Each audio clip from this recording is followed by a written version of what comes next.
ஒரு ஒரு அரண்மனையில ஒரு ராஜா இருந்தாங்களாம். அந்த ராஜா ஒரு நாள் விவசாயம் பண்றவங்களுக்கெல்லாம் கூப்பிட்டு அவங்க பையனுக்கு அவங்க பொண்ணு வேணுமான்னு கேட்டாங்களாம்.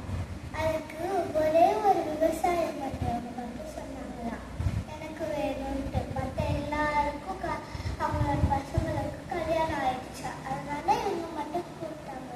அதனால ராஜா என்ன பண்ணாங்க, நான் ஒரு டாஸ்க் கொடுக்குறேன், அது முழுசா கம்ப்ளீட் பண்ணினா என் பொண்ணு உனக்கே அப்படின்னு சொன்னாங்க.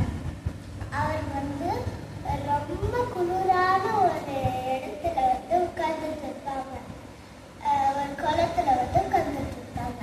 அப்ப வந்து இது அவங்க உட்கார்ந்துட்டு இருக்காங்களா இல்லையான்னு பாக்குறதுக்காக அரண்மனையிலேருந்து வந்து மந்திரிகளை பார்த்துட்டு இருக்க சொல்லியிருப்பாங்க. அதனால அவங்க 2 பேரும் நைட்டு ஃபுல்லா பார்த்துட்டே இருந்தாங்க. அவங்க வந்து அந்த விவசாயம் பண்றவங்க வந்து கழுத்துலேருந்து எழுந்திருக்கவே இல்லை. அதுக்கப்புறமா அடுத்த நாள் ஆயிடுச்சா. அப்ப வந்து அந்த ராஜா கேட்டாங்க, நீ எப்படி அங்க ரொம்ப குளிர்ந்துச்சு, இது எப்படி இருந்த? அந்த மந்திரிங்க கிட்ட கேட்டாங்களா, அவங்க அந்த விவசாயம் பண்றவங்க இருந்தாங்களா இல்லையான்ட்டு. அவங்க அங்கதான் இருந்தாங்க. பாக்குற எங்களுக்கே ரொம்ப குளிரா இருந்துச்சு, ஆனா அவங்களுக்கு எப்படி குளிராவே இல்லை அப்படின்னு ராஜா கிட்ட கேட்டாங்களா. அது மந்திரி கிட்ட ராஜா கேட்டாங்களா, நான் அரண்மனையில இருக்கிற லைட்டையே பார்த்துட்டு இருந்தேன் அப்படின்னு சொன்னாங்களா. நீ லைட்டை பார்த்துட்டு இருந்ததுனாலதான் அந்த லைட்டு தான் உனக்கு சூட கொடுத்துருக்கு, நீ உண்மையான குளிர்லயே இல்லை அப்படின்னு சொல்லிட்டு போக சொல்லிட்டாங்களா.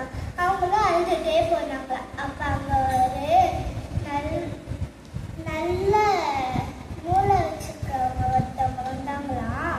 அப்ப வந்து சொன்னாங்க, அவங்க இது ஏன் அழுதுட்டே போறீங்கன்னு அந்த விவசாயம் பண்றவங்க கிட்ட கேட்டாங்க. அப்ப வந்து அவங்க நடந்தது எல்லாத்தையும் சொன்னாங்க. அது நீங்க போயிட்டு அப்புறமா வாங்க,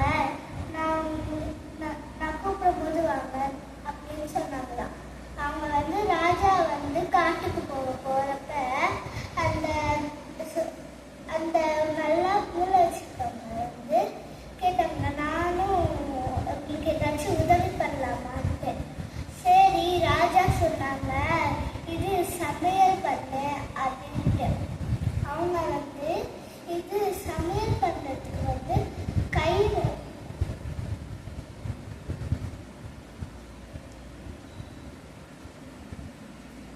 இப்படி வந்து 3 குச்சி வச்சுட்டு இங்க பானை இருந்துச்சு, இங்க நெருப்பு இருக்கு, ரொம்ப தூரம் கழிச்சு பானை இருக்கு, நெருப்பு கீழே இருக்கு.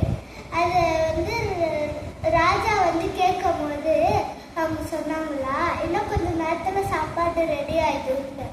ராஜா வந்து சொன்னாங்களா, உனக்கு மூளை இருக்கா இல்லையா, கொஞ்சம் சமைக்கலான்னு சொன்னேன், இப்படி ரொம்ப மேல பானையை கட்டி வச்சுட்டு கீழே நெருப்ப வச்சிருக்க அப்படின்னு சொன்னாங்களா. இல்லை, நீங்க கொஞ்ச நேரம் வெயிட் பண்ணி பாருங்க, அது இது ரெடி ஆயிடும்னு சொன்னாங்களா. உனக்கு அறிவே இல்லையா, இவ்வளோ மேல வச்சிருந்தாக்கா எப்படி பானை சொல்லாது அப்படின்னு கேட்டாங்களா.